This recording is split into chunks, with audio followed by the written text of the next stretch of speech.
We didn't have many football games this past week, and we had Army Navy, we had the Heisman ceremony. But the biggest thing that happened last week was Sharon Moore. Welcome back to the Walk on Red Shirts podcast. If you're not doing so already, make sure to follow us on social media. Make sure to rate the podcast. Make sure to give us 5 stars, 4 stars, whatever you think we are. Make sure to subscribe to the podcast. We're getting close to the end of college football season. There'll be a little bit of a break. I'm taking vacation, but there will be tons of content here as we get through the off season. William, my friend, I don't want to dig too much into Sharon Moore's activity. We'll call it that. Extracurriculars. Extracurriculars, I like that. But we have to talk about Michigan's job coming open because it's an absolute shocker. The signing day already happened, and news just dropped on Wednesday of last week that they were firing Sharon Moore for cause, opening arguably, I don't want to say arguably, it is a top 10 job in college football. Yeah, and to full disclosure, the football fan in me wants to make fun of this so much. Like, just knowing how much it's probably affecting his wife and kids just makes it not as funny. Like, I have a hard time joking about it because it's just such a horrible situation for them. But Sharon Moore, what are we doing? And then if the allegations are true that the day he got out of the jail, he reached out to another OnlyFans model, then, buddy, you're just all in at that point. There was a little part of me that felt bad for him with the image of him in prison, and the video, state your name, and, he's in some tiny little confine, he's handcuffed. And there was a part of me that felt a little bit bad for him because he realized that he went from dream job, head coach at Michigan, millionaire, $5 million, $6 million a year contract, to all of a sudden your life has collapsed. Absolutely. You'll never have another coaching job. At least not for the foreseeable future. Okay, if Art Briles can have a coaching job, I think Sharon Moore's comeback is going to be. I don't know. Art Briles was able to. He dodged the social media age. How much is on social media now? Like, we're so much more visibility. DJ Durkin's also a head coach, so true, or has been a defensive coordinator and interim. So I don't think Sharon Moore. I think it's the time heals all wounds. Does he come back in 3-4 years? Does he go to like a Division II level somewhere where he can kind of rebuild his image a little bit? I don't know. But the big thing is Michigan's job comes open here in a weird part of the cycle where most of the big names have been scooped up already. Yeah, Michigan said, hey, Penn State, hold my beer. Let me make this way more difficult for ourselves. Do you believe that there was actually any smoke with Kalen DeBoer going to Michigan? I don't know. There's a bunch of rumors that I've seen online that maybe DeBoer doesn't like, coaching in the South. Maybe it's just not a culture fit. Maybe there's a little bit of mutual that like, hey, you were a really good coach, but you're just not fitting the culture here at Alabama. But the thing is, you're in the playoff. You made the SEC championship game. I don't quite understand leaving, especially going to a program like Michigan that is in such turmoil right now. Now they're launching internal investigation into everything. You have an interim president. You have an athletic director that every Michigan fan's ready for Ward Manuel to be fired. So it's kind of an unstable situation. If this had been a year ago, you'd feel a little bit different. But I don't necessarily believe that DeBoer's going to go. Having Michigan conduct its own investigation on its athletic department to see if it's not in good shape is like asking inmates to make sure that their prison cells are secure. It's like, what are you doing? Like, this, it's been happening for a long time. You're doing that for a PR stunt. If anybody's buying that crap, you got to rethink some things. There's no way that Michigan is actually going to take this seriously. Michigan men, excuse me. Intervention has to happen, and they need a clean house in that entire athletic department. The entire athletic department, like you said, AD should be gone. He's been involved in all this. Head coach obviously is gone. Clean it all out. Don't get Jesse Minter back. I know Jesse Minter is mentioned. Don't get anybody from the previous staff. Clear it all out. Yeah, that's why I have a hard time seeing Jesse Minter as a realistic candidate because it seems like they want to step away from the Harbaugh era. Well, and Jake, another thing, with the type of behavior that Sharon Moore showed that's coming out, this did not just start when he became a head coach. Oh, This has been going on for a long time, and who knows who else is affected. And, buddy, I feel like we're going to find out soon who else is affected. And again, this is going to be another one of those situations where it's supposed to be innocent until proven guilty. He's guilty, and it's going to take a long time for him to be able to clear his name, especially if more people come forward. And it's going to be really hard for him to defend himself or for people to defend him because of this. The perception of him right now could not be lower. Yeah, the court of public opinion is going to hold him in contempt. So Right. I'll be interested. Kenny Dillingham, Jed Fish are two names. Jed Fish, I feel like it won't get past him. Jed Fish coached at Michigan. He coached under Harbaugh, but this was like 2016. So I think you're far enough away from the Harbaugh era at that point that, yes, he coached under Harbaugh, but it's not like he coached there in like 2021. It's been Well, I like believe Kenny Dillingham also just signed an extension with Arizona State. hasn't signed it yet. It's still in the works. Didn't Dillingham go to Arizona State? He did, but I think it'd be really hard to get him to go. He's trying to fight that battle of I want more in my staff pool and I want more NIL money. And is there any cookie companies? Any cookie companies in Tempe, Arizona? Oreo. Where's some of these other massive brands located? There's got to be an Arizona State alum. I mean, Influencer University. Just get all your creators to donate like $5,000, and you'll be able to have like 10 million pretty quickly. That's right. Fernando Mendoza wins the Heisman this past weekend. I think that was pretty much to be expected. Diego Pavia made it semi-close overall. Got a bunch of first-place votes. Jeremiah Loves finishes in third. Julian Sayin in fourth, and Jacob Rodriguez in fifth. Jacob Rodriguez honestly should have been in New York. I don't know why they didn't take him. I thought that the gap between Sayin and Rodriguez was small enough that they should have taken all of them. I always think you should take 5. Doesn't matter. Take the top 5. It's great for all the players to be able to go. Right, especially a guy like Jacob Rodriguez, who's been a phenomenal piece of that great Texas Tech defense. Yes, and he's done everything. He's forced fumbles. He's forced interceptions. He's got a ton of tackles. He's got a ton of tackles for loss. He's got a great mustache. He's got a phenomenal mustache. The thing about him is and the thing about the trophy. So the Heisman Trophy is supposed to be the most important player in the most country, outstanding, right? Most outstanding. Player. Okay, so Fernando Mendoza. Don't hear what I'm not saying. I'm not saying Fernando Mendoza did not deserve this because he was outstanding this year. Do not get it twisted. Jacob Rodriguez, in my opinion, being fifth, I feel like it just shows that this is an offensive trophy, and particularly the quarterback. And yes, of course, Travis Hunter won it last year. He's an anomaly. He's a unicorn. And the second place guy was also a running back. But that doesn't happen very often in this day and age because everyone watches the quarterback. Shahan Jayaraja, a friend of the show, put it perfectly on Twitter. The way that TV is set up is from the perspective to watch the ball and the quarterback in particular. So you're going to see what they do most often. So if they're making plays and they're winning games, not only are you watching them, you're hearing their name 1,000 times, you're going to tend to go with them. A guy like Jacob Rodriguez might actually be the most outstanding player in all of college football, but he doesn't get the publicity, regardless of what is done on Twitter, that a Fernando Mendoza does. And honestly, with what he's doing at Indiana, the story around that with Indiana being a dumpster fire up until Kirk Cinetti shows up, Fernando Mendoza comes in, they're undefeated. I mean, Jake, Curtis Rourke walked so Fernando Mendoza could hit the Heisman pose.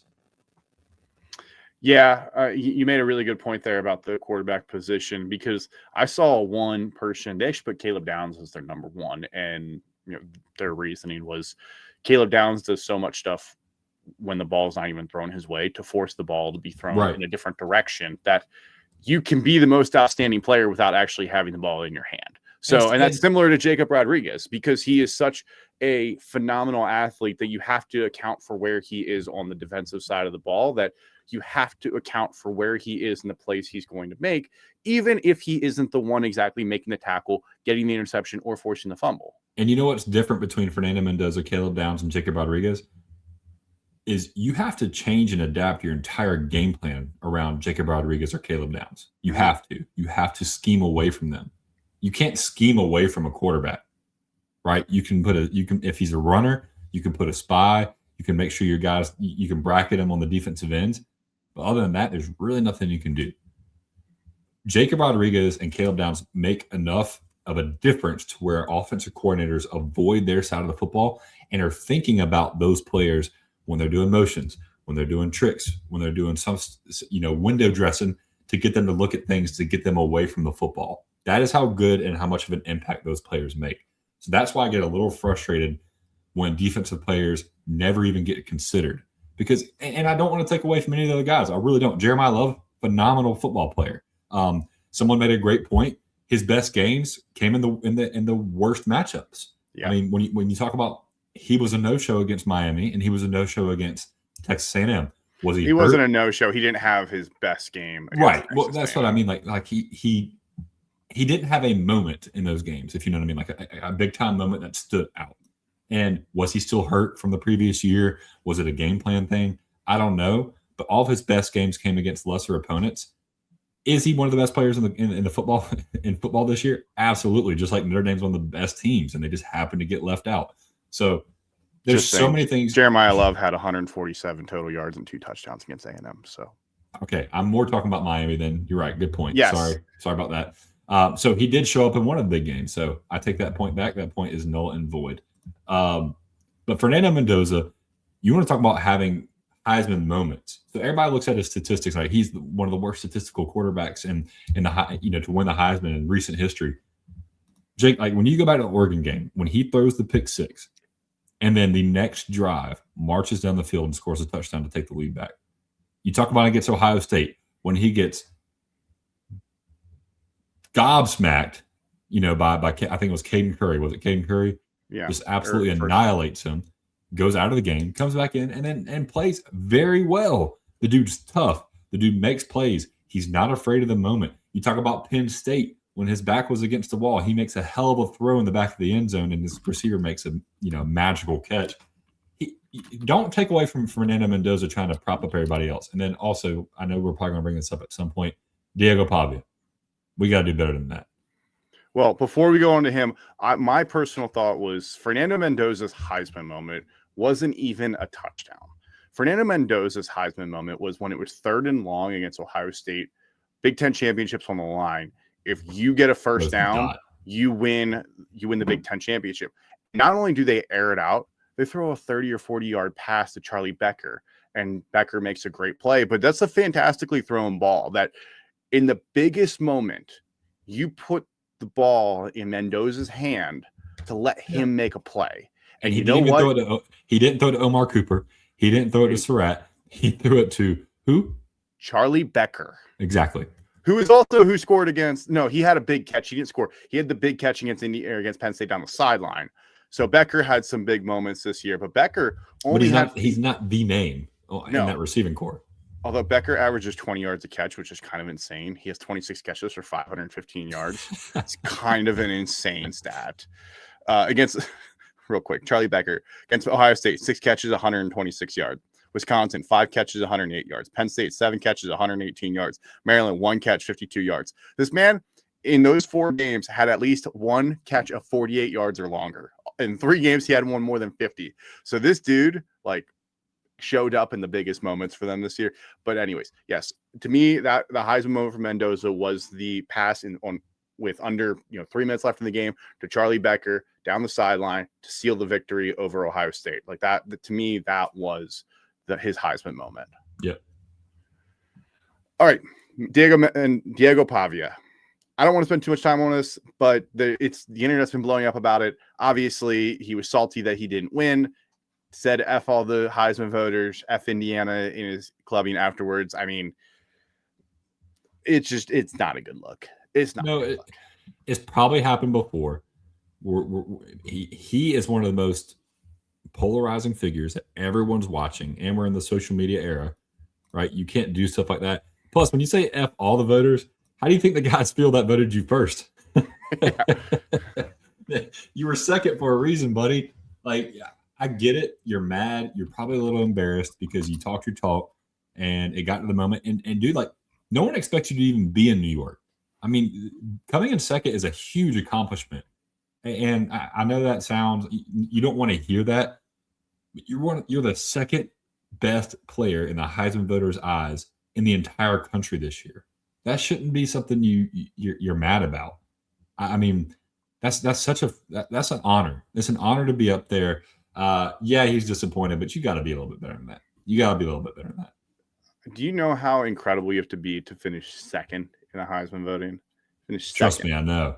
Trust me, I know. I couldn't even You were be so second close. I couldn't even be second on a depth chart. This dude's second in the Heisman voting. And at Vanderbilt, nonetheless, have a fantastic season. Like, if he's not going up against the starting quarterback for Indiana, the other laughable program from the last 100 years, maybe he wins. But the fact that it's Indiana, how crazy is this too? If I would have told you in August that the Heisman Trophy will come down to a player from Vanderbilt or Indiana, this is 2025. I don't think I would have been that insane looking at it this year. If you had told me like 3 years ago that, hey, in 2024, the top 2 vote getters are going to be from Boise State and Colorado, and then 25, they're going to be Indiana and Vanderbilt, I would have said, what did college football evolve into? Why is this where we're at? The guy that does the videos where it's like the guy wakes up from the coma and someone's telling him about what happened in college football, he's got to do one on that. He's got to. Yes. Okay. Before we get into our college football playoff, we have to start talking about portal talk because quarterbacks are on the move. As of today, players who have at least announced their intentions or are absolutely speculated to be announcing their intentions, aka Sam Leavitt, not official, I don't believe, but it's basically official at this point. DJ Lagway has announced. Brendan Sorsby, Caden Hauser, Aiden Childs, Dylan Raiola. I mean, you've got talent among talent. I mean, some guys are more developed than others. Some guys still need some grooming there between DJ Lagway and Dylan Raiola. Obviously, you see the arm talent, you see the ability, the mobility between those guys. You have some guys that are a little more proven. You know, Brendan Sorsby, Caden Hauser, Sam Leavitt. Aiden Childs is a very interesting one because I think his talent is there. I almost wonder if Aiden Childs would be better in a situation kind of like a Dante Moore where you go and sit for a year and you get better and you go to the right program instead of where can I start next? Right.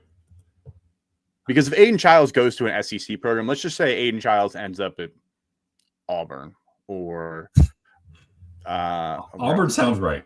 Auburn just seems right. Like if he ends up at Auburn or Arkansas or like something like that, like he's just going to get eaten alive. Like he's not going to do well. Miami would be one where if Aiden Childs ended up there for some reason, Aiden Childs would do so much better. Honestly, Aiden Childs should look at Virginia Tech. I'm just saying he should look at Virginia Tech. Yeah, go play for James Franklin, and you know Franklin's not the best when he's got mobile quarterbacks. No offense to Drew Aller, but Drew Aller was not the prototypical quarterback to have success in a James Franklin system. He does better when he has a guy that can actually move and they can design run plays for him. Lagway, Raiola. I mean, Raiola, the writing was on the wall. His brother decommitted. His uncle was the offensive line coach and got fired. The writing has been on the wall, especially after TJ Lateef came in and played well. Oregon was the name that was thrown out. Everybody's worried that Raiola is going to go to Texas Tech and just be Patrick Mahomes Jr. officially. Well, apparently Brendan Sorsby's already signed or is already committed, talent committed or whatever to Texas Tech. Yeah, his girlfriend, I guess, plays a sport and is transferring to Texas Tech. So whatever. That feels inevitable. DJ Lagway, I have no idea where he's going to go, but I can imagine he's going to be getting some large offers to go to different schools. LSU feels like a spot for him. Yeah, and I think if someone's going to get the most out of him, I mean, I'm done talking trash about Lane Kiffin. It's happened. If someone's going to get the most out of DJ Lagway, it'll be Lane Kiffin. I just would hate to see DJ Lagway play with him. I would hate Sam Leavitt going to end up at Miami. Does that just feel like it's going to happen? Man, I don't know. Like I feel like I wouldn't be shocked to see Raiola in Miami. He seems like a Miami guy. Sam Leavitt, I don't know if he. Man, it's going to be super interesting. Sam Leavitt, does Bryce Underwood leave and he go to Michigan? Does Sam Leavitt go to Indiana? I mean, which one of these guys is going to go to Indiana and be the Fernando Mendoza replacement? Do That they question replace is, does Signetti finally run with his quarterback? Because he got Mendoza's little brother on the team. Alberto? Does he run with the Mendoza little brother, or does he bring in a transfer? I feel like Indiana's going to have to bring in someone to at least compete for the job, with the expectation that you are not given this job. Like, you are going to compete for the starting job here. And Lenore Sellers was a name that was never entered the transfer portal, but was the decision on Saturday, ends up staying at South Carolina. And this is what kind of bugs me a little bit, Jake, is everyone bashes how awful today's college football climate is with the transfer portal. And then Lenore Sellers decides to stay and everyone bashes him for staying. Why aren't we celebrating this dude for going back to the program that took a chance on him and he tried to get back to the form he was in 2 years ago? I mean, hats off to the dude. He had a bad year. He did not play his best football by any means. But if he plays in his sophomore year form, he could go back to being one of the top quarterbacks in the country. It's not like he never did it at Carolina. He has done it at Carolina. And the fact that everyone is jumping on him right now, saying that was such a terrible, horrible decision, either A, you were mad he didn't come to your school, or B, you're a hypocrite. And you want to sit here and bash all these players who leave, and then you want to bash the player for staying. Yeah, what's funny is he technically still has 2 years of eligibility left because he was only a redshirt sophomore this past year. Right. And he'll be a redshirt junior. So he's got plenty of time to still get it figured out. I mean, Diego Pavia is like 27 and he's still playing. So, well, and then the cat TJ Finley, who's now transferring again, trying to get another year. 7th school, baby. Hang it up. Clemson's next quarterback. So speaking of that, could you see Clemson getting any of these players on this list? DJ Lagway, if I remember correctly, is the only one that they recruited and were big time in the running for. I mean, but I don't see them forking up DJ Lagway money. No, Clemson's not going to go and fork up DJ Lagway money. The thing is, they're not. Sam Levitt, I think, would be a great fit, but they're not going to fork up Sam Levitt money either because that dude is out here negotiating to get the best deal. I don't even think they'll fork up Caden Hauser money. I think Caden Hauser's going to get a big time contract from an SEC school. You want to talk about Auburn? I wouldn't doubt to see Caden Hauser go to freaking Auburn and play for Alex Golish, or go to Arkansas and play for Silverfield. Y'all getting Jackson Arnold? Don't do that. Don't do that to me, Jake. Don't do that to me. That's not. We'll play him at tight end. Hey, Trinidad Chambliss basically came out today and said that I think he is potentially waiting to hear about another year of eligibility. I don't know if he actually has it, but he basically said that should he have another year of eligibility, he'll explore all his options. And I mean, I kind of understand it because now you're with a coaching staff that you kind of know, kind of don't know. Your whole offensive side is being brought in. You have Charlie Weiss Jr. is your play caller. Lane Kiffin's gone, but Charlie Weiss Jr. is going to leave to go to LSU. And, I could see Lane calling him up because obviously Trinidad Chambliss had a very good year. I would be shocked if he's not in yellow and purple if he gets another year. Shocked. Yeah, I think he'll have the loyalty to the coach, not to the program. The guy who showed him that, hey, here's a chance. Hey, you come from Division II. I'll take a chance on you. When it was between Temple and Ole Miss. Right. It's not like Ferris State was right around the corner from Ole Miss and he's been a big Rebel fan his whole life. No, this dude got a shot, beat out a 5-star, and has done phenomenally with this coach. He's going to want to stick with that. I would be shocked. The only thing I could see is Lane Kiffin being Lane Kiffin and not giving him a shot. Yes. Because he 100%. So speaking of that, let's jump into the college football playoff games here. Obviously, Ole Miss and Tulane are playing again. They already played once this year. Tulane lost 45-10. Ole Miss beat them pretty good.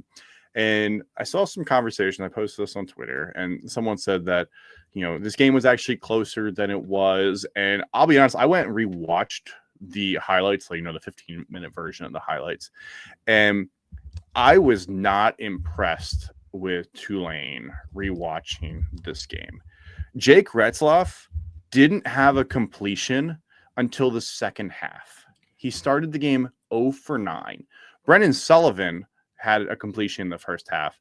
Now, the odds you're going to be that bad passing again are pretty slim, but that is still pretty damning if you can't complete a pass in the first half. Right. And two things. Number one, a lot of people would probably say, well, that was like one of the earlier games. No, it was the 4th game of the year. I think the 5th game, actually. So they had played some football at that point. It was the fourth game for Ole Miss. It was on the 20th of September. It was fourth game for both of them. So, and I believe it was Trinidad Chambliss' first game starting. Second start. Second. Okay. So you get the first start was against Arkansas, where he was 22 of 30, 357, 2 touchdowns. Granted, Arkansas doesn't play defense. We all know that. Tulane, he was still 17 and 27, 307, 2 touchdowns. So Trinidad Chambliss was already in a groove pretty early. This is why I'm not moved by this game at all, and I don't think Tulane has a chance. Trinidad Chambliss was the leading rusher, 14 rushes, 112 yards. Trinidad Chambliss was the leading passer, 17 for 27 for 307 yards. The dude had over 400 total yards rushing and passing by himself. The dude ran for over 100 yards. The dude passed for over 300 yards. He torched this Green Wave defense. And Tulane has been known in the Summerall era, in a couple of years, and in the Willie Fritz era, to run the ball very, very well and to play good enough defense. They did not play good enough defense at all. They still had success running the football, Jake. So they had almost 200 yards rushing as a team running the football. So if you want to see an opportunity for this Tulane team to win, they've got to control time of possession, and they've got to stick with the run, but have success in those third downs when you're throwing the ball. You cannot go 5 for 17. You cannot complete less than 30% of your passes. That is horrendous. That is absolutely horrendous. But I also don't see that happening again. Ole Miss's defense is not that good to where they should hold a team like Tulane to under 30% passing. I mean, maybe I don't think that Tulane will be that bad passing again. I think Drake Retzloff has gotten better. He's now understanding the offense better. But one of the key points here is that John Sumrall has taken the Florida job. He's going to coach in this game. But you have to wonder, splitting time when you're coming up to a college football playoff game. Obviously, you are now committed to this new program. They're rooting for you because it's great for Florida if Tulane wins this game somehow. It's great PR. But at the same time, you're building a staff. You're getting ready for the transfer portal. You're making sure that, any unsigned commits, people that get out of and national letters of intent, guys from Tulane that want to sign now at Florida. Like, there's a lot that's happening behind the scenes, and it's happened very quickly before the college football playoff game this weekend, where I am a little concerned on Tulane's preparedness because this game's obviously in Oxford. It is 3:30. The Grove's going to be going nuts. They're going to be going nuts this weekend. And is Tulane going to be ready? Tulane's offense has not been phenomenal by any means this year. 57th in passing offense, 55th in rushing offense, 58th in scoring. The one thing they're really good at doing is the line of scrimmage. They don't allow sacks. They don't allow many negative plays. Don't allow many tackles for loss. They're 15th in tackles for loss allowed. The defense is also okay at getting pressure. They're 19th in tackles for loss and 17th in sacks. So, they are generating pressure, but will they be able to do this against Ole Miss? And the thing is, you have to be able to do it and contain Trinidad Chambliss. You can't let him explode for another 100 yards rushing again. He explodes for 100 yards rushing, and you might as well chalk this up as a loss in the first half. Yeah, absolutely. And just to reiterate, what the defense actually does well, though, Jake, is they get into the backfield. They're able to sack the quarterback. They're able to get tackles for loss. So if you can keep this Ole Miss team on its heels, a team that's had to deal with a media circus the past month, get in their head, make them think, make them panic, make them wonder where daddy is. Lane Kiffin's not on the football field anymore. We don't have anybody to look to when time gets tough. Maybe they have a shot. They've got to run the football. They've got to get Ole Miss off time. And I don't know if I see that, especially with how bad and how much success Ole Miss had over Tulane in the original matchup. I mean, you go into the second half and it's 23-3. I don't know who was saying this game was close. I mean, maybe it was close after the first quarter because it was only 10-0. But holding Ole Miss to 3 field goals in the first half shows the game was way closer than it could have been, because one of Ole Miss's field goals was inside the 20-yard line. Might even be and goal, honestly. I kind of forget. But that could have been essentially another 12 points on the board. It could have easily been, whatever it was. It could have been 35-3 at halftime. But that just shows Ole Miss wasn't punting the ball. Even when they were giving it back, it was via field goal. Like, they were moving the ball consistently. I don't know how Tulane is going to be able to shut down the Ole Miss rushing attack. They did not shut it down this past time. I mean, they only allow 120 yards a game. Trinidad Chambliss had that by himself. Yeah. Not even including Keelan Lacey. They didn't even have to air it out that much, and they still were able to throw for over 300 yards. I don't want to spend too much time on this game, Jake, because I think it's going to be a dud. I'm not this out of all the games, this one doesn't move the needle for me at all. And what really sucks is we've already seen it. I wish they had flipped Ole Miss and A&M. A&M, because I think A&M deserved the spot more. Yep. I think A&M, I think we deserve that more. We've already seen this game. We've already seen this game in this exact spot in the Grove. And Jake, there would be intrigue. Texas A&M versus Ole Miss, there would be a little bit of intrigue. It would be Texas A&M versus Tulane. Tulane is what I meant. Sorry, there'd be intrigue in that because Texas A&M has struggled as of late, the past couple of games, to stop the run, specifically on the edges. That is what Tulane does very, very well. Tulane also does really well of getting teams off time, and when that happens, Marcel Reed tends to make mistakes. That game would be at least a little bit more intriguing because we didn't see Tulane get their doors blown off by Texas A&M. It probably would still happen, but we would still have that hope and that if factor. I don't think we have that if factor because we've seen this already. So I'm traveling this weekend, traveling for the holidays. I am planning my travel around missing this game. Don't blame me. I will be checking the score. I'm sure I'll be tweeting, but I am not planning on actively watching this game. I should be to where I need to be about 5:00. So from 3 to 5, or probably it would be after the Miami game, I'll probably plan to miss the first half, maybe a little bit more of this game, because I've already seen it. If we get to the second half and, I'll force my wife to start driving, because I'm just not going to be overly excited at watching a rematch between a group of 5 and a Power 4 school. Speaking of group of 5 and Power 4 school, we've got JMU and Oregon playing this weekend. JMU, they are trolling Oregon like no one's business. They're doing a great job. And Oregon fans are laughing it up because I think JMU fans understand the task that's at hand. But they are doing a fantastic job trolling Oregon. Oregon released a slow-mo video. I think it was Kenyon Sadiq or somebody of running. And JMU tweeted out and being like, Oregon only runs this fast. We're going to kick their butts. Yeah, that was hilarious. That was freaking hilarious. JMU this year, who was it last year that was just phenomenal coming into the game? Was it anybody? What? It might not have been anybody. Social media teams, yeah. No, JMU. And JMU's dominating Tulane. You talk about G5 representation. JMU is just doing. Oh, Cal was what I was thinking of, and it wasn't during the playoff, but Cal was phenomenal. Had a phenomenal online presence last year. JMU is going to take the cake, and it's the one. It's the one account. It's like JMU Sports. Yep. He has blown up. I would love to see how many more followers he's gotten just in this past month, because he or she has done a phenomenal job. But JMU versus Oregon. I'm looking at this game, Jake, and obviously this game has a bigger spread than Tulane versus Ole Miss.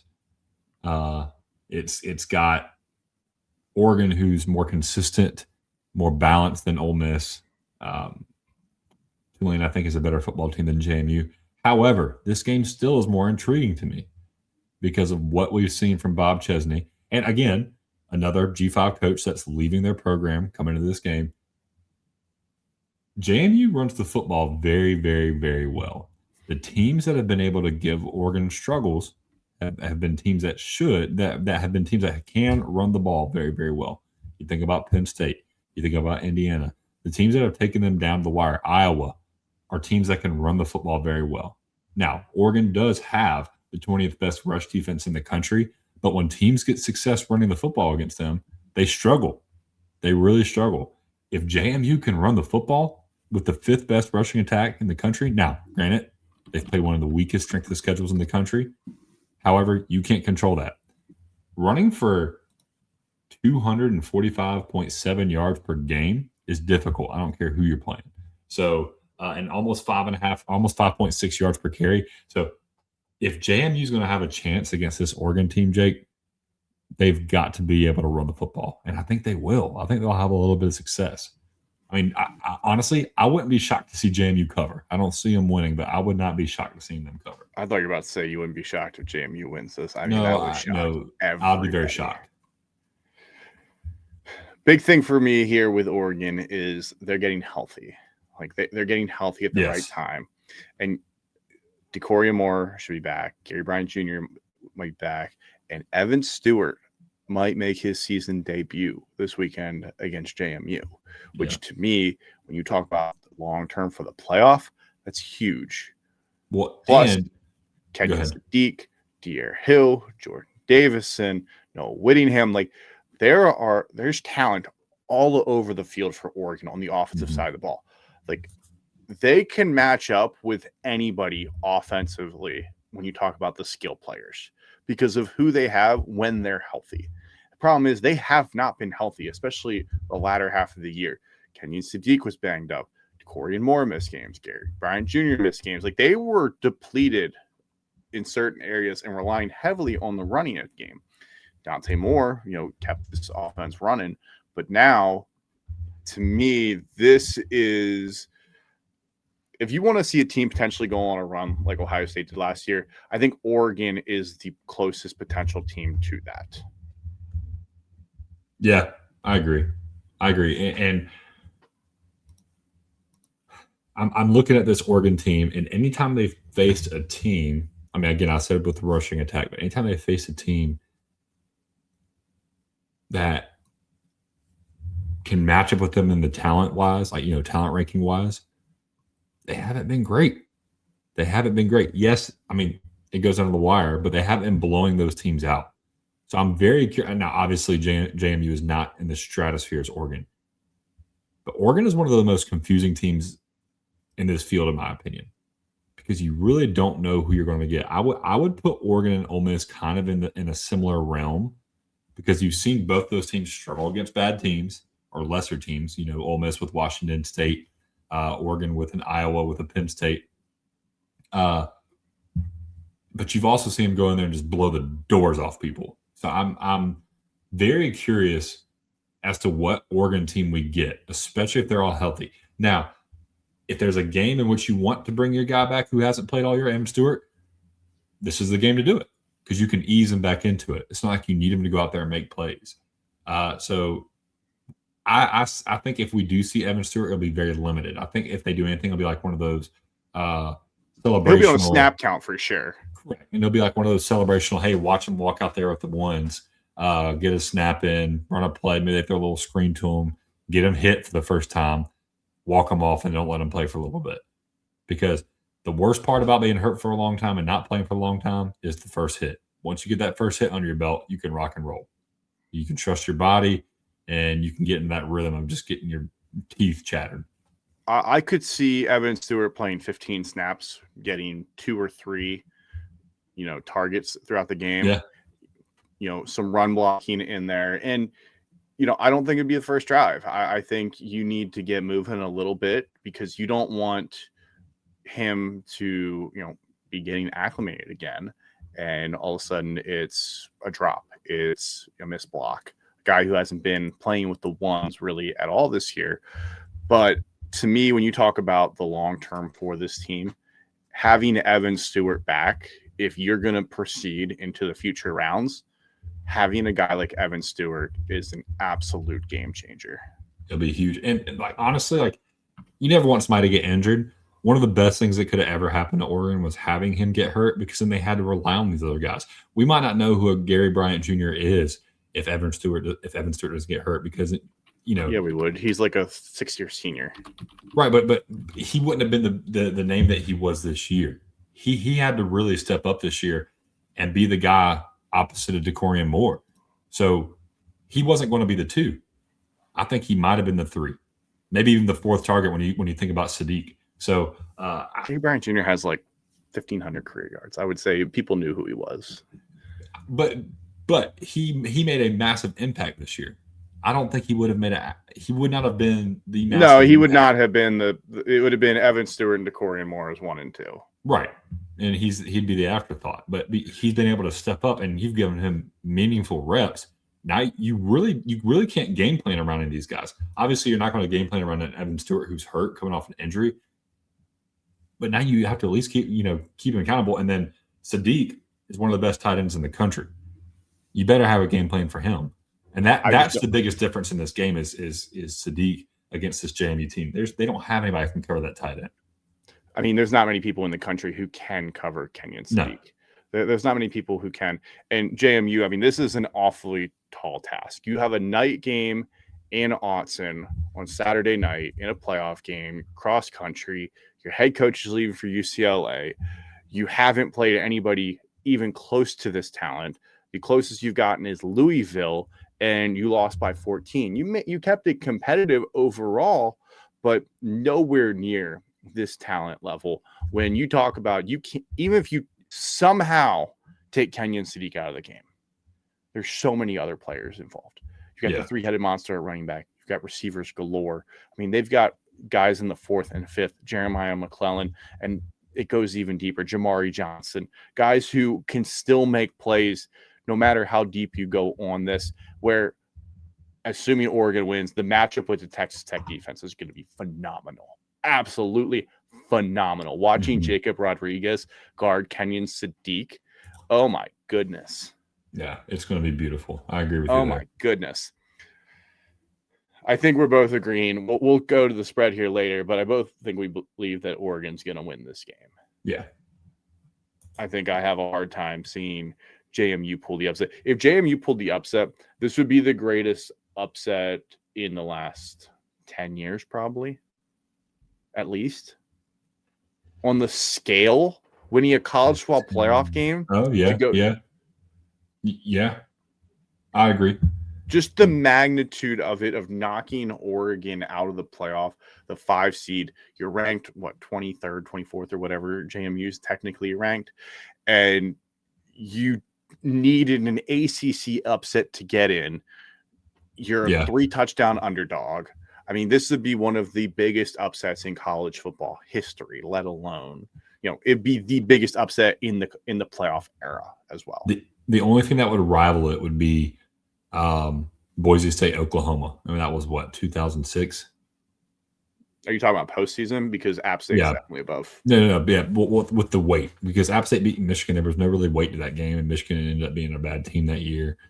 Like Boise State beating Oklahoma with Adrian Peterson on the team, was freaking huge, and it was a big time bowl. It was the Fiesta Bowl. So this is I would say this is that would be the most similar comparison.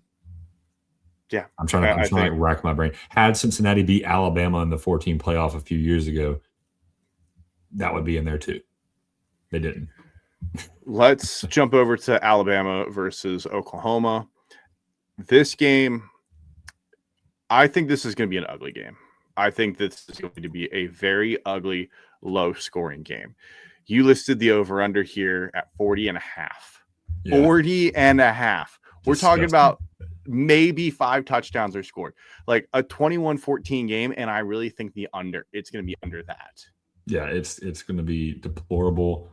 The one thing I really want to highlight is, and you have it in the notes here, is John Mateer finally healthy? And if he is, I think Oklahoma can blow him out. I really, really do, because of how good Oklahoma beat Alabama with their defense essentially alone in the first matchup. The defense was phenomenal. You're going back to Norman. It's going to be a rowdy environment. They're hosting the playoff game. If John Mateer is healthy, man, I think they could have their way with this Alabama team. And you have a little bit, there's rumors going around that Kalen DeBoer doesn't like it. We talked about this at the beginning of the episode. I think Oklahoma might get them good. I think they might get them good in this game, Jake. I think it might be a 10-point game. The last time they played, a couple weeks ago, middle of October, Oklahoma had 218 total yards.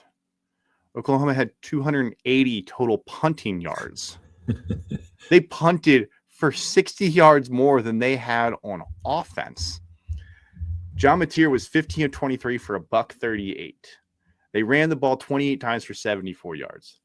To me, this game comes down to who can even remotely run the ball, because both of these teams suck at running the ball, like absolutely terrible at moving the ball on the ground. And that's a nice way to put it. Because Alabama has, I think, 6 games with less than 100 yards rushing. Oklahoma has 4 games with less than 100 yards rushing. And neither of them can average more than 5 yards per carry. Oklahoma has averaged 5 yards per carry twice this year. Temple and Tennessee. That's bad. That's bad. Yeah. When you talk about you played Illinois State and you could only average 3.2 yards per carry. You played, Ole Miss, you were at 4.9. You were really close and you lost. But Kent State, 4.5 yards per carry. Like, the offensive line is not getting pushed. They're not opening holes. Jaden Ott is not the running back that we thought he would. Didn't end up really playing much this year. They cannot move the ball on the ground. And to me, the biggest thing here is which team can move the ball. Jam Miller didn't play in the SEC championship game. Obviously, Alabama had negative yards rushing overall. They had no push, played absolutely terrible, and they're going to have to find a way to run the ball. You can't go through the college football playoff and not run the ball. Alabama, yes, they have the wide receivers. You have Jeremy Bernard, Isaiah Horton, Ryan Williams. You have guys that can catch the ball. But if they know you're throwing the ball, which Georgia did when they played in the SEC championship game, you're going to see a similar result where Ty Simpson goes 19 of 39 for 212, 1 touchdown, and you have an interception. I'm concerned also about John Mateer's health, like we talked about. If John Mateer if he's not healthy, this is going to be an ugly, ugly game. Because listen to this, Jake, to go back to John Mateer's health in this offense. You tell me which team won this game in this blind resume. Team A, 326 passing yards, 80 rushing yards, 406 total yards. Team B, 138 passing yards, 74 rushing yards, 212 total yards. Who won that game? I just talked about the 212, so I'm guessing. Is that's when they played the last time? That's when they played the last time. Horrendous. Oklahoma was absolutely atrocious on the offensive side of the football. If it was not for that defense, they're losing that game. If John Mateer is healthier than he was in that game, and again, remind you, that game was in Tuscaloosa. Mm-hmm. I'm very concerned for this Alabama football team. They cannot run the football. They can't. And that's just like what you said. Georgia knew that. They could drop people. They could confuse Gunnar Stockton. Now, they can confuse Ty Simpson. And Ty Simpson is a good passer, but they also give up a lot of pressures. And when we first talked about this game a few weeks ago, that's the thing we highlighted on why Oklahoma could win. Because Oklahoma is really good at getting after the quarterback, and Alabama is really bad at protecting the quarterback. Mm-hmm. That's not going to change in this game. And if you can't run the football and take pressure off of them, that's not good. And I think you talked about it already, but Jam Miller might not have been healthy in the original matchup. He ran the ball. He ran the ball 9 times. He's been banged up all year. I mean, he started the year with a broken collarbone. Didn't play the SEC championship game. But your point about the pressuring. I mean, Oklahoma ranks first in tackles for loss and first in sacks. Yep. If you could not run the ball on Georgia, what makes you think you're going to be able to run the ball in Oklahoma? Right. Oklahoma's rush defense is 5th. They allow 81 yards per game. Their scoring defense, they allow less than 14 points per game. I don't see how Alabama can move the ball. But the thing is, if Oklahoma also cannot move the ball, because Alabama's defense, while it might not be phenomenal, it is no slouch. They're 36th in rush defense. And if John Mateer plays any bit similar to what he did the last game, I think that game was very 50-50. Ty Simpson made, some critical mistakes. If that turnover margin is about even, I think Alabama can win this game.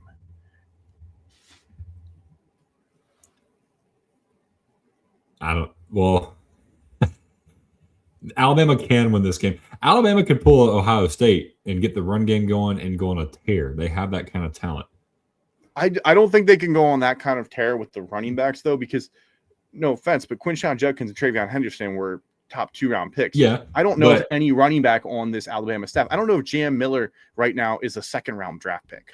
That's true, but I think Alabama's passing attack is better than Ohio State's last year, even though y'all had Jeremiah Smith. The reason I say that is because I think Ty Simpson's a better passer than Will Howard. I mean, maybe that's wrong. I would agree with that. So Alabama could take that next step. I just don't think they do. I think this matchup is horrendous for them. Them going back, having to play Oklahoma and going to Norman, with Oklahoma getting multiple weeks off, right? Because they didn't play in the SEC championship game. Oklahoma got extra time off to get everybody healthy. And they've also found their running back in Xavier Robinson, who's a load. He's 6'2", I think 6'3", 240 pounds. If you're banged up at all from that Georgia game, you're not going to want to go hit that dude. You ain't wrapping him up. You're making lots of business decisions. If John Mateer is healthy, Jake, I don't see Alabama winning this game. I don't see how they can. The only way they can is if John Mateer still looks as bad as he has towards the end of the season. I know you like Xavier Robinson, but that man went 6 carries for 9 yards against LSU. True. That's awful. That's true. Now, LSU's defense has not been the problem all year.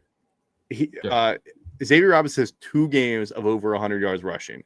One was Ole Miss earlier this year. He had 109. And then Tennessee, which Tennessee's defense was terrible this year, which is why they fired Tim. But not their rush defense. Their pass defense is what was killing them.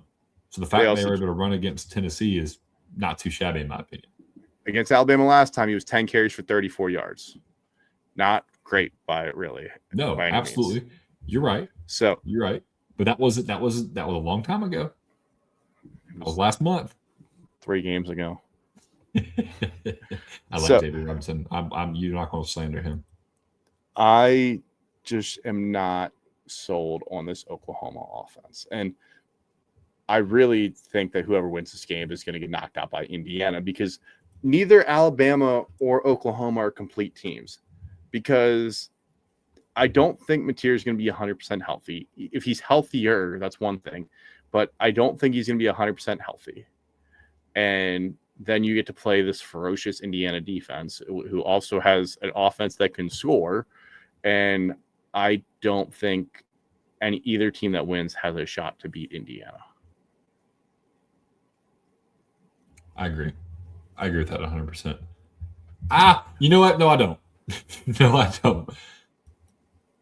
Oklahoma's defense is good enough to have them compete with anybody in the country. Nobody's blowing them out. And if you're close enough... Are you saying Oklahoma has a realistic shot to win the national championship? I really think they do, Jake.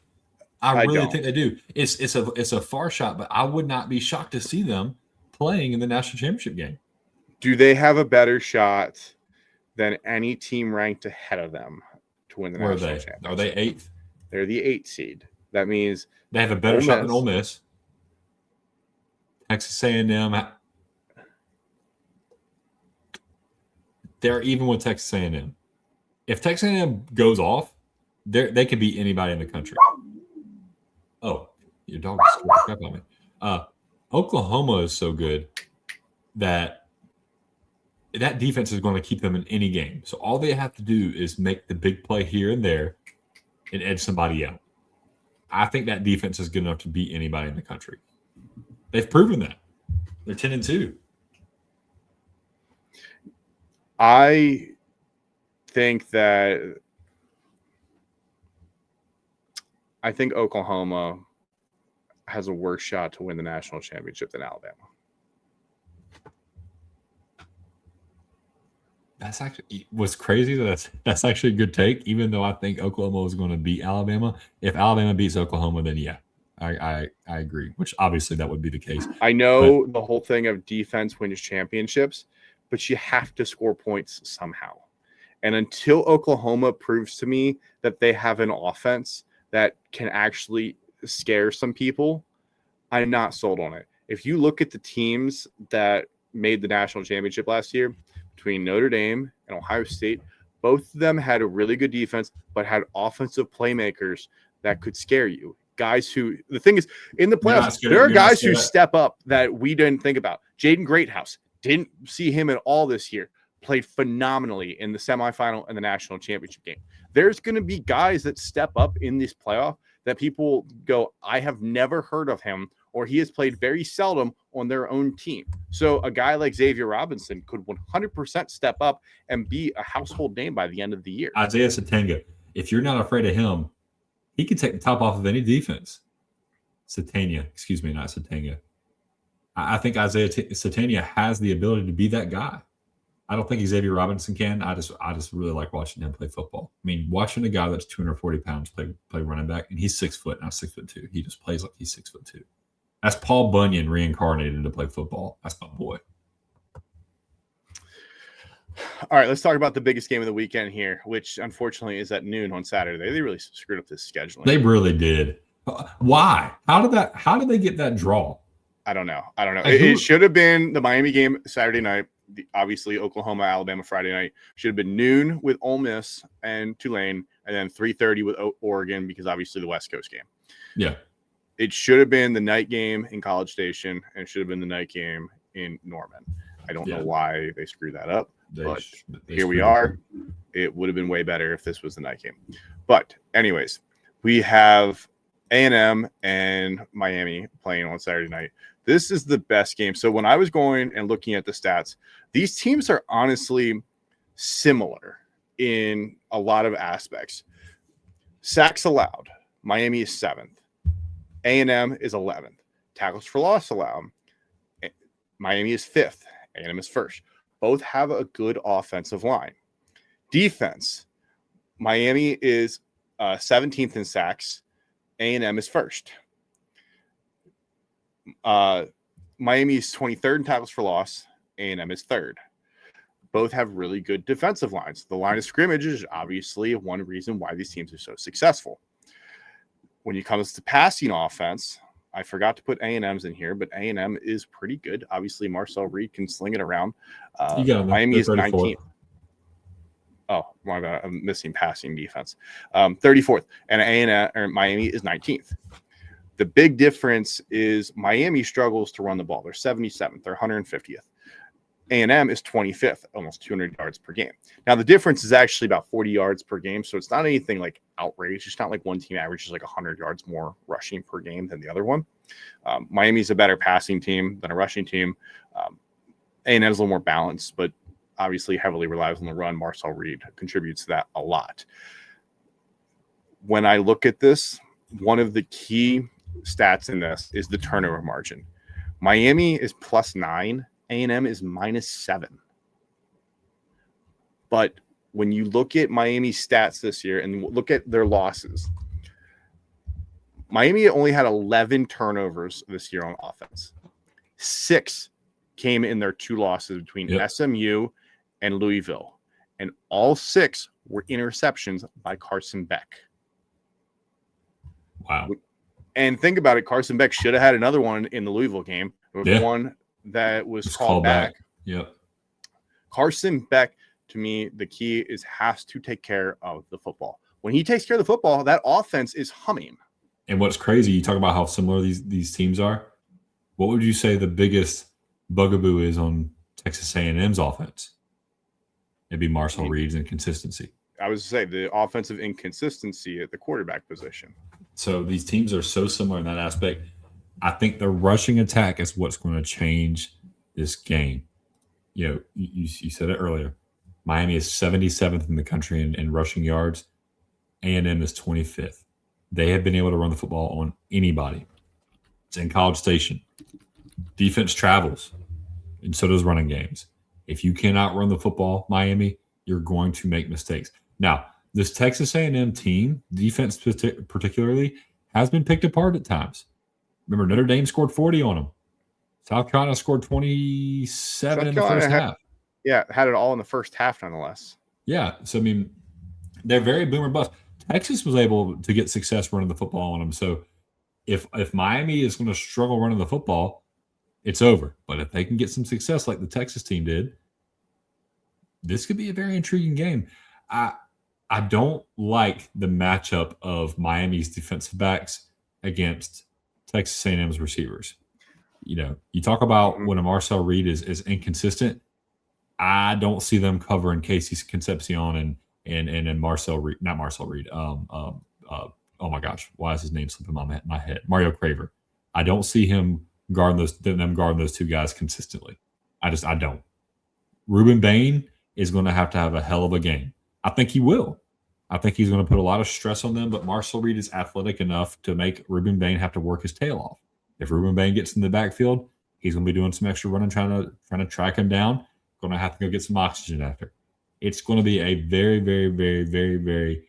This is going to be the best football game. And I don't think it's going to be close. Both of them also have elite defensive ends because Ruben Bain, now granted, he only finished with 4.5 sacks on the year, but he's a force and you have to game plan around him. Meanwhile, Texas A&M has Cassius Howell, who had 11.5 sacks this year. Both of them have an elite edge rusher. Both of them also, like you said, Casey Concepcion. Miami has some elite. Malachi Tony, exactly where I was going with this, has an elite wide receiver that can be an absolute game changer. Malachi Tony has 970 yards and 7 touchdowns as a true freshman. Yeah. He is basically having the Jeremiah Smith season at Miami because he was a true freshman, absolute game changer. Like, he is going to help make this Miami offense go. And he's doing it in a different way. Jeremiah Smith can make any catch at any time. Malachi Tony can make a big play on any catch at any time. So it's not like, like Jeremiah Smith, yes, obviously some of his big time catches would turn into big plays. He's not that explosive guy who's like making 5,000 people miss to get the end zone.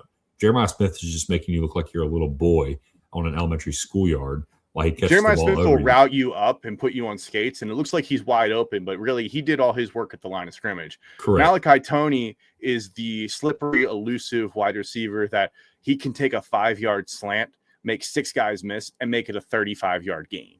Right. And you don't see Jeremiah Smith doing that. No, I'm not saying he can't. They're just different receivers. Often. Correct. And Malachi Tony is so much fun to watch. But the difference in that is outside of him, who's Miami's number 2? It's J.R. Donaldson. Keelan Marion. Okay, so not even the guy who I thought it was. Keelan Marion is their second leading receiver. He has 557 yards, 41 catches. CJ Daniels has 35 catches, 391, and 7 touchdowns. CJ Daniels, who I was thinking of. Neither one of those guys are Mario Craver. Not even close. Mario Craver is a 1 in any school in the country except for Ohio State and maybe Miami, and obviously Texas A&M, because Casey Concepcion, I believe, is the 1 at Texas A&M. But those two guys together, they're phenomenal. But who you don't talk about a lot at Texas A&M is the tight ends. The big Swedish guy, I'm forgetting his name. Great playmaker. They have 2 tight ends who can make plays at any time on the field. That is what's insane about this Texas A&M offense. They're so diverse. Theo Merlin Ostrom. Hell of a name, Ostrom, big Swede. He's a great tight end. And who's the other guy? I think 81 is Nate Borkirker.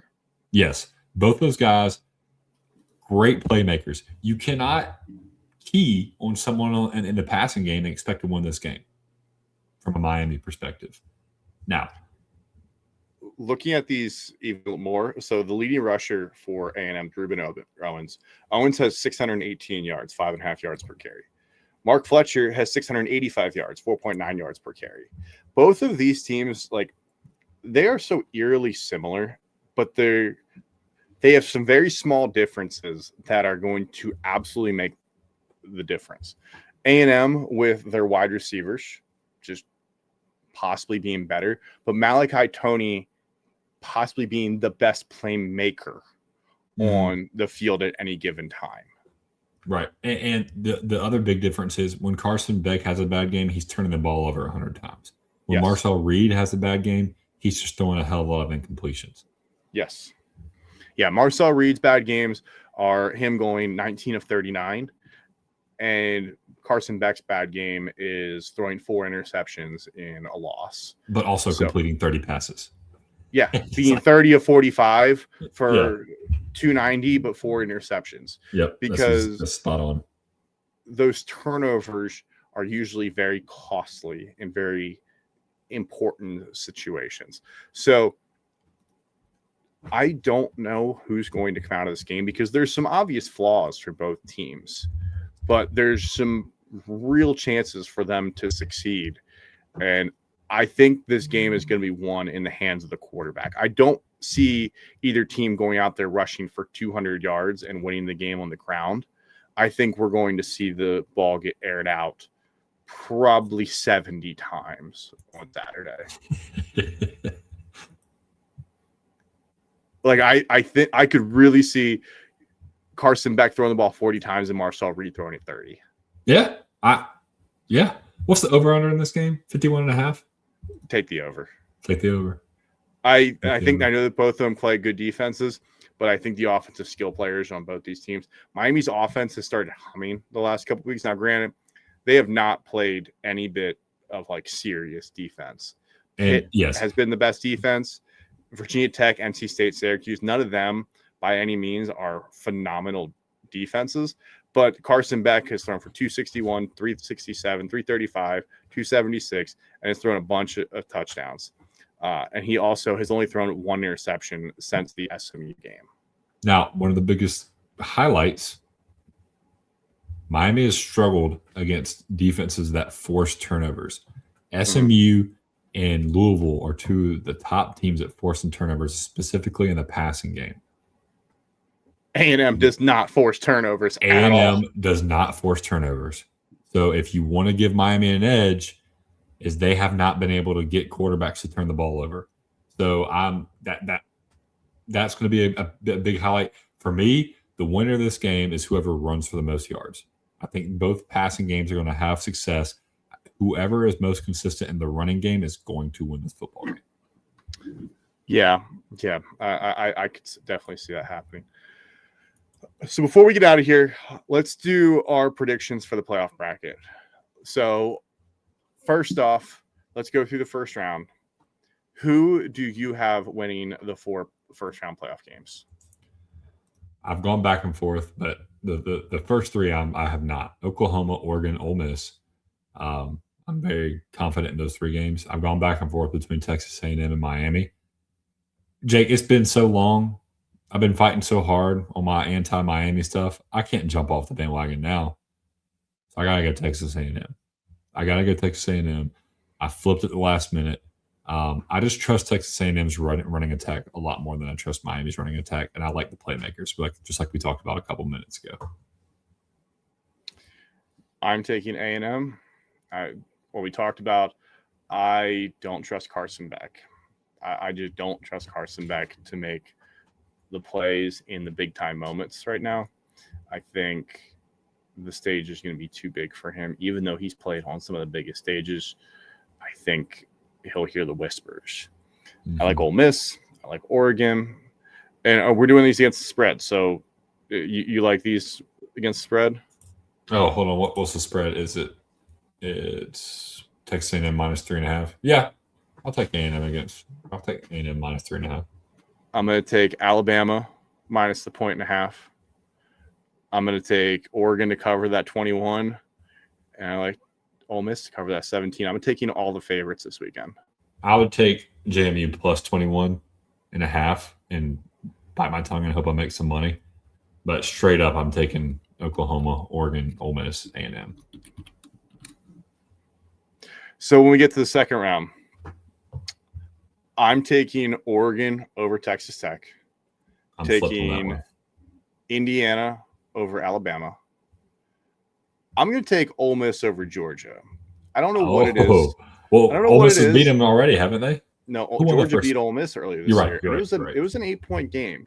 Yeah, I think that Ole Miss gets Georgia, and then I'm going to take Ohio State over A&M. I like that. I've got Texas Tech over Oregon. I talked about it earlier. If you can stop Oregon's rushing attack, you have a really good chance of beating them. Um, Texas Tech has one of the best rushing defenses in the country, so I would pick Texas Tech over Oregon. Ohio State over Texas A&M. I like Ohio State's defense against A&M's offense. I like that matchup, and then I think Ohio State's able to do enough offensively. Georgia over Ole Miss. Georgia's the hottest team in football right now, and it's not even close. They're killing people right now. It's not fun to see, especially from a Georgia hater like me. But nonetheless, you gotta give respect where respect is due. They've hit their stride at the right time this year. And then I've got Indiana over Oklahoma. I think it's going to be an ugly, ugly game. That's what Oklahoma's going to want to do. But when it gets down to it, you need to have a guy you can rely on. And I trust Fernando Mendoza, the Heisman winner, over John Mateer. Semifinals, I'm taking Oregon over Indiana. I think revenge. I think this is the classic hard to beat a team twice. Mm-hmm. And I think Oregon at this point will be humming if they win their next two. And I think at a certain point, the pressure is going to build for Indiana, a spot that none of these players have ever seen before. Oregon's been to the playoff. Oregon has been in high pressure situations. The center for Indiana played in the national championship last year. Yes, I forgot. Yes, Pat Coogan. Pat Coogan played, but Indiana, Mendoza never been to this level, let alone like the Big Ten championship was huge. I'm honestly concerned about the first round of the playoff. Was that too big? Are the celebrations too much? Winning the Heisman, winning the Big Ten championship, is it celebrating too much along the way and not realizing the end goal still? Because like Georgia, I'm not worried about Georgia at all because I picked Ole Miss. It wouldn't shock me if Georgia won the national championship because Kirby Smart's won multiple national championships. Mm-hmm. Kurt Cignetti, I think, keeps his guys, but Indiana has never been anywhere close to this level before. So there's a little bit of concern for me there. But Dan Lanning has been with power. He's been with Georgia. He's been with Alabama. He knows what it needs what it means to win at that level. Granted, he hasn't done it yet at Oregon, but he has learned. I think he's learned from some of these mistakes. So I'm going to take Oregon over Indiana. I'm going to take Ohio State over Ole Miss in the semifinals. I've got Indiana edging out Texas Tech. And this is the one, another flip. Like, I don't know. Like, I have Georgia right now over Ohio State. I don't feel comfortable with it. I like the way Ohio State plays football. I like that Julian Sand is a better passer than Gunnar Stockton. Final, I'm going to take Ohio State over Oregon there. I think. Yeah, I'm taking Ohio State over Georgia. I'm flipping that. So I'm going to take Ohio State over Oregon. I think we saw what happened last year with Ohio State when they lost an important game. This one's obviously to a much better opponent, to Indiana. I'm going to take Ohio State to beat Oregon in the national championship. I've got Indiana beating Georgia in the national championship. You just switched.